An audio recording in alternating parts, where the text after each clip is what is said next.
Welcome to Tamil உயிரியல் 12th standard bio botany lesson 2. நம்ம இந்த லெசன்ல நீங்க அடுத்து பார்க்கக்கூடிய டாபிக் குரோமோசோம் தவிர்த்த பாரம்பரியம். அதாவது ஒரு பெற்றோட கேரக்டர் வந்து அடுத்த ஜென்ரேஷனுக்கு போகணும்னா அங்க யார் முக்கியமா வேணும்? குரோமோசோம்ஸ் வேணும், ஜீன் வேணும், டிஎன்ஏ வேணும் அப்படின்னு நம்ம படிச்சிருக்கோம்.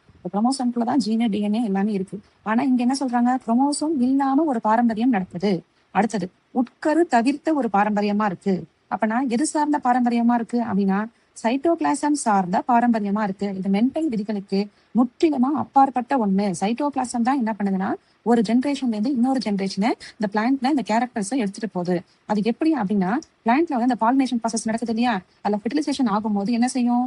நமக்கு அந்த சூலக முடி மேல வந்து போலன் கிரெயின்ஸ் விழும். ஓகேவா? போலன் கிரெயின்ஸ் விடும்போது இந்த ஆண் செல்லுல இருந்து பார்த்தோம்னா என்ன மட்டும்தான் நமக்கு அந்த பெண் உறுப்பான சூலகத்துக்குள்ள போகும்? உட்கரு மட்டும்தான் போகும். இதுல இருந்து வந்து போலன் தீவு வளர்ந்து உட்கரு மட்டும்தான் பெண்ணுக்குள்ள போகும். இந்த செல்லுக்குள்ள சைட்டோபிளாசம் இருக்கும், சைட்டோபிளாசத்துக்குள்ள நியூக்ளியஸ் இருக்கும். இது எல்லாமே பெண்ணோடது. அப்ப அந்த ஆணோட நியூக்ளியஸ் மட்டும்தான் உள்ள வருது. முழுக்க முழுக்க சைட்டோபிளாசம் யாரோடது? பெண்ணோட சைட்டோபிளாசமா இருக்கு. அப்ப அந்த சைட்டோபிளாசத்துக்குள்ளேயும் டிஎன்ஏ இருக்கும். அப்ப வெளிப்படக்கூடிய கேரக்டர்ஸ் வந்து யார மாதிரி இருக்கும்? பெண் மாதிரி தான் இருக்கும், ஆண் சார்ந்து இருக்காது. ஏன்னா அது உட்கரு சார்ந்த பாரம்பரியம் கிடையாது. அப்ப அந்த கருவுக்கு வந்து முழுக்க முழுக்க யாரோட சைட்டோபிளாசம் போகுதுன்னா அந்த பெண்ணோட சைட்டோபிளாசம் தான் போகுது. அதனால சைட்டோபிளாசத்துல இருந்து என்ன பண்ணுதுன்னா இன்னொரு ஜென்ரேஷன் ஒண்ணு வெளிப்படுது. இங்க படம் கொடுத்துருக்காங்க பாருங்க. அடர் பச்சை இலையுடைய தாவரம், அதாவது ஆண், வெளிர் பச்சை இலையுடைய பெண் தாவரம் எடுத்திருக்காங்க. கிடைக்கக்கூடிய தாவரம் வந்து யார மாதிரி இருக்கு? பெண்ணு மாதிரி இருக்கு. ஓகேவா? ஏன் அந்த மாதிரி இருக்குன்னா அந்த செடி உருவாச்சு இல்லையா? அதோட சைட்டோபிளாசம் எல்லாமே யார சார்ந்தது? அந்த பெண்ணை சார்ந்ததுதான். இப்ப மறுபடி பாருங்க, அப்படியே ஆப்போசிட்டா மாத்துறாங்க. வெளிர் பச்சை இலையோட தாவரத்தை ஆணாகவும் அடர் பச்சை இலையோட தாவரத்தை பெண்ணாகவும் மாத்துறாங்க. இப்படி மாத்தி பார்க்கும்போது நமக்கு என்ன கிடைக்குது? அடர் பச்சை இலையுடைய தாவரம் கிடைக்குது. இங்க அடர் பச்சைங்கிறது யாரு? பெண்ணு. மறுபடியும் இங்க யார் தான் வெளிப்படுறா? பெண்ணோட கேரக்டர்ஸ் தான் வெளிப்படுது. ஏன்னா அந்த பெண்ணுக்குள்ள உள்ள சைட்டோபிளாசம் அடுத்த தலைமுறைக்கு அந்த கேரக்டர்ஸை கடத்திட்டு போகுது. இதுதான் சைட்டோபிளாசம் சார்ந்த பாரம்பரியம். டிஎன்ஏ என்பது உலகளாவிய மரபியல் மூலக்கூறாகும். நம்ம எல்லாருக்குமே தெரியும். இந்த டிஎன்ஏ தான் என்ன பண்ண ஒரு ஜென்ரேஷன்ல இருந்து இன்னொரு ஜென்ரேஷனுக்கு அந்த கேரக்டர்ஸை கடத்தி எடுத்துட்டு போயிட்டே இருக்கும். உட்கருவில் உள்ள குரோமோசோம்கள் அமைந்துள்ள மரபணுக்கள் மென்டலின் பாரம்பரியத்தை பின்பற்றுகின்றன. இதெல்லாம் நம்ம முன்னாடி பார்த்தோம். ஆனால் சில பண்புகள் பசுங்கணிகம் அல்லது மைட்டோகாண்ட்ரியாவில் உள்ள மரபணுக்களால் நிர்வகிக்கப்படுகிறது. இந்த ஒரு ஜென்ரேஷன்ல இருந்து இன்னொரு ஜென்ரேஷனுக்கு போகக்கூடிய கேரக்டர்ஸ் வந்து பசுங்கணிகத்துல இருக்கலாம், மைட்டோகாண்ட்ரியாவில இருக்கலாம், செல்லுக்குள்ள உள்ள சைட்டோபிளாசம் சார்ந்ததா இருக்கலாம். அதுல உள்ள மரபணுக்களால் அந்த கேரக்டர்ஸ் வந்து தீர்மானிக்கப்படுது. இந்நிகழ்வு மரபு சாராத பாரம்பரியம் அல்லது உட்கரு தவிர்த்த பாரம்பரியம் எனப்படுகிறது. இது மென்டலி தத்துவத்திற்கு எப்படி இருக்கு? ஒரு அப்பாற்பட்ட ஒரு பாரம்பரியமா இருக்கு. இதில் சைட்டோபிளாச உறுப்புகளான சைட்டோபிளாசத்துக்குள்ள யார் மறந்துட்டு இருப்பா? பசுங்கணிகம், மைட்டோகாண்ட்ரியா, நியூக்ளியஸ் எல்லாமே அதுக்குள்ளதான் மறந்துட்டு இருக்கும். இந்த சைட்டோபிளாச உறுப்பான பசு கணிகங்கள் மற்றும் மைட்டோகாண்ட்ரியங்கள் பாரம்பரியத்தின் தாங்கி கடத்திகளாக செயல்படுகின்றன. தாங்கி கடத்தினா யாரு?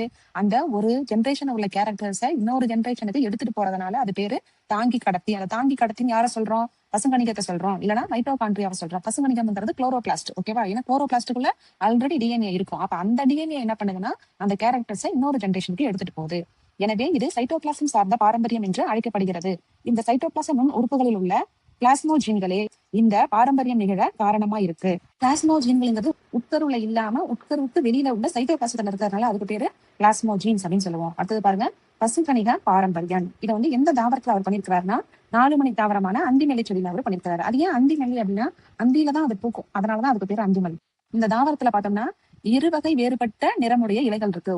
அவை அடற்பச்சை இலையுடைய தாவரம்னு ஒண்ணு இருக்கு, வெளிரிய பச்சை இலையுடைய தாவரம் 2 இருக்கு. இப்ப இந்த இடத்துல பாருங்க, அடற்பச்சை இலை கொண்ட ஆண் தாவரத்தை என்ன செய்யறோம்? வெளிரிய பச்சை கொண்ட பெண் தாவரத்தோட கலப்பு செய்யறோம். அடுத்தது என்ன செய்யறோம்னா அப்படியே மாத்திக்கிறோம். வெளிர் பச்சை இலை கொண்ட ஆண் தாவரத்தை அடற்பச்சை நிறமுடைய இலையோட நம்ம கலப்பு செய்யும் போது நமக்கு என்ன கிடைச்சது? முதல் மகவு சந்ததியில் மென்டலோட ஆய்வுப்படி, மென்டலோட தத்துவத்தைப்படி ரிசல்ட் வரணும். ஆனா இங்க என்ன பண்ணல? அந்த மாதிரி வராம இக்கலப்பில் முதல் மகவு சந்ததியில் வேறுபட்ட பண்புகளை அது வெளிப்படுத்துச்சு. அப்ப இந்த இடத்துல நம்ம என்ன சொல்றோம்? அந்த உட்கருங்கிறது மரபணு சாராம இருக்கு, மரபணு சாராம இருக்கு. அப்ப யாரு மரபணு சார்ந்து இருக்கா? அங்க உள்ள பசுங்கணிகம் தான் மரபணு சார்ந்து இருக்கு. ஆகவே இந்த 2 வகை கலப்புலுமே நமக்கு யார் தான் கிடைச்சா? பெண் தாவரம் தான் நமக்கு வெளிப்பட்டுச்சு. இப்பாரம்பரியம் உட்கரு வழி மரபணு சார்ந்ததல்ல, பெண் தாவரத்தின் பசுங்கணிக மரபணு தான் இதுக்கு முக்கிய காரணமா இருக்கு. பசுங்கணிகம்ங்கிறது திரும்பவும் சொல்றேன், குளோரோபிளாஸ்ட் இருக்கு இல்லையா? அந்த குளோரோபிளாஸ்டுக்குள்ள பார்த்தோம்னா கிரானா, ஸ்ட்ரோமா, தைலகாய்ட்ஸ் அப்படிலாம் இருக்கும். அதுல உள்ள அந்த டிஎன்ஏ இருக்கு இல்லையா? இப்ப அதுதான் என்ன பண்ணுது? அந்த சந்ததிகளை அடுத்த ஜென்ரேஷனுக்கு கடத்திட்டு போகுது. ஏனெனில் பெண் தாவரம் கருவுறுதலின் போது சைட்டோபிளாசத்தையும் ஆண் தாவரங்களின் உட்கருவையும் வழங்குகிறது. அப்ப முழுக்க முழுக்க யாரோட சைட்டோபிளாசம் போகுதுன்னா அந்த பெண்ணோட சைட்டோபிளாசம் தான் போகுது.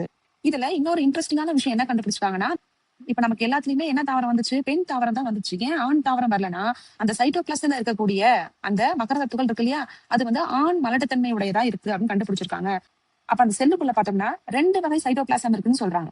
ஒண்ணு பாத்தீங்கன்னா என் சைட்டோபிளாசம் ஒண்ணு, எஸ் சைட்டோபிளாசம்னு ஒண்ணு. என்னங்கிறது நார்மலான சைட்டோபிளாசம். அப்ப நார்மலான சைட்டோபிளாசம் இருக்கும்போது அங்க மலட்டுத்தன்மை நடைபெறாது. எஸ்ங்கிறது மலட்டுத்தன்மை உடைய சைட்டோபிளாசம். அப்ப ஆண் வந்து எண்ணா இருக்கும்போது அங்க மலட்டுத்தன்மை வெளிப்படாது. அதே ஆண் வந்து எஸ்ஸா இருந்துச்சுன்னா கண்டிப்பா அங்க ஆண் மலட்டுத்தன்மை வருது அப்படின்னு சொல்றாங்க. இதுல இன்னொரு ஒரு முக்கியமான ஒரு கேரக்டர் என்னன்னா, அந்த ஆண் இருக்கு இல்லையா? அந்த ஆணோட மலட்டுத்தன்மைய மீட்டெடுக்கக்கூடிய ஒரு காரணி இருக்கு. அந்த காரணிக்கு பேரு ஆர்எஃப் காரணி அப்படின்னு சொல்லுவோம். ஆர்எஃப்ங்கிறது அந்த ஆணோட மலட்டுத்தன்மை இருக்கு இல்லையா? அந்த வளத்தை வந்து மீட்டெடுக்கக்கூடிய ஒரு மரபணு. அது எங்க இருக்கும்னா உட்கருவுல இருக்கும். ஓகேவா? அந்த மலட்டு ஆணுங்கிறது எங்க இருக்கு? சைட்டோபிளாசத்துல இருக்கு. அந்த சைட்டோபிளாசத்துல உள்ள ஆணோட மலட்டுத்தன்மையை மீட்டெடுக்கக்கூடிய ஜீன் எங்க இருக்குன்னா உட்கருக்குள்ள இருக்கு. ஆர்எஃப் ஃபேக்டர் இருக்கு. அப்ப அந்த ஆர்எஃப் ஃபேக்டர் வந்து அந்த பிளான்ட்ல இருந்துச்சுன்னா கண்டிப்பா அங்க ஆண் மலட்டுத்தன்மை வெளிப்படாது. ஆர்எஃப் ஃபேக்டர் இல்ல அப்படின்னா ஆண் மலட்டுத்தன்மை அங்க வந்துரும். எனவே ஆர்எஃப் மரபணுக்கள் வளத்தன்மையை மீட்டெடுக்கும் தன்மை கொண்டவை. ஆனால் சைட்டோபிளாசம் வந்து எஸ்ஸா இருக்கு. எஸ்னா என்னது? ஸ்டெரைல். மலட்டுத்தன்மையா இருந்துச்சுன்னா எப்போதும் அது எதுக்கு காரணமா இருக்கும்? ஆண் மலட்டுத்தன்மைக்கு காரணமா இருக்கும். இப்ப இதுல பாருங்க, இயல்பான ஒரு சைட்டோபிளாசம் இருக்கு. அது கூட வந்து ஆர்எஃப்எஃப் ஜீன் இருக்கு அப்படின்னா ஆல்ரெடி இந்த இயல்பா இருக்கும்போது அந்த ஆண் வந்து மலட்டுத்தன்மையா இருக்காது. ஒருவேளை மலட்டு சைட்டோபிளாசமா இருக்கு, அந்த சமயத்துல ஆர்எஃப் ஜீன் உட்கருவுல இருந்துச்சுன்னா அங்க ஆண் மலட்டுத்தன்மை நடைபெறாது. அப்ப இயல்பான தாவரமும் அந்த ஆர்எஃப் ஜீன் இருக்கும்போது தாவரங்கள் என்ன செய்யும்? வளமான மகரந்த துகள்களை வந்து உற்பத்தி செய்யும். ஒருவேளை சைட்டோபிளாசம் வந்து எஸ்ஸா இருந்து இந்த ஸ்மால் ஆர்எஃப் இருந்துச்சுன்னா கண்டிப்பா தாவரம் எப்படி இருக்கும்? ஆண் மலட்டு தாவரமா தான் இருக்கும். அடுத்தது பாருங்க, முதுமரபு மீட்சி ஆட்டவிசம் அப்படின்னா என்ன அர்த்தம்னா, நம்மளுடைய மூதாதையரோட கேரக்டர்ஸ் வந்து நமக்கு வெளிப்படுறது. மூதாதையர்னா யாரு? ரொம்ப வருஷத்துக்கு முன்னாடி நம்ம எல்லாம் யார்கிட்ட இருந்து வந்திருக்கோம்? குரங்கு கிட்ட இருந்து வந்தோம்னு படிச்சிருப்போம். அப்ப குரங்குகள் தான் யாரு? நம்மளுடைய மூதாதையர்னு சொல்லுவோம். நம்ம குரங்கு கிட்ட இருந்து வந்தோங்கிறதுக்கு அடையாளம் இன்னுமே நம்ம ரத்தத்துல இருக்கு. ஆர்ஹெச் ஃபேக்டர்னு சொல்லுவோம்ல, பாசிட்டிவ் நெகட்டிவ். அந்த ஒரு காரணிகள் இருக்கு. அது மட்டும் இல்லாம நம்மளுடைய முதுகு தண்டலோட எண்டிங்ல பார்த்தோம்னா ஒரு எலும்பு வந்து வளைஞ்சிருக்கும், வால் மாதிரி வளைஞ்சிருக்கும். ஓகேவா? அது என்னாச்சு? நம்ம குரங்குல இருந்து மனுஷனா கொஞ்சம் கொஞ்சமா வந்து எவாலுவேட் ஆகும்போது, பரிமாணம் அடையும் போது அந்த வால் வந்து நமக்கு என்ன ஆயிடுச்சு? அந்த உறுப்புகள் செயலிழந்து போச்சு. அதாவது செயல்படாமல் இருக்கு, சுவிட்ச் ஆஃப்ல இருக்கு, அமைதியா இருக்கு அப்படின்னு அர்த்தம். அப்ப அந்த மாதிரி கேரக்டர்ஸ் வந்து நமக்கு எப்ப வேணாலும் மறுபடியும் என்ன பண்ணலாம்? ரீஅப்பியர் ஆகலாம். அது நமக்கு மட்டும் இல்ல, தாவரங்களுக்கும் அந்த முதுமரபு மீட்சிங்கிறது உண்டு. முதுமரபு மீட்சி என்பது உயிரினங்களின் புற அமைப்பில் ஏற்படும் மாற்றமாகும். ஒரு உயிரியில் பல பரிணாம மாற்றங்களுக்கு பின்னர், ஒரு உயிரினம் வந்து பல பரிணாம மாற்றங்களுக்கு பின்னர் இழக்கப்பட்ட பண்பு ஒன்று. இப்ப நம்ம வந்து மங்கிட்ட இருந்து வந்திருக்கோம். நமக்கு எந்த பண்பு இழக்கப்பட்டிருக்கு? அந்த வாளுங்கிற பண்பு இல்ல. ஓகேவா? ஒருவேளை நாளைக்கே மறுபடியும் எப்ப வேணாலும் என்ன பண்ணலாம்? நமக்கு அந்த கரு உருவாகும் போது, ஜைகோட் உருவாகும் போது, திடீர்னு அந்த ஜைகோட்ல ஏதாவது மியூட்டேஷன் நடக்கும் போது கண்டிப்பா அந்த மூதாதையரோட பண்பு வந்து நமக்கு வெளிப்படுறதுக்கு 100% வாய்ப்பு இருக்கு. மீண்டும் அவ்வுயிரில் தோன்றும் நிகழ்விற்கு முதுமரபு மீட்சி என்று பெயர்.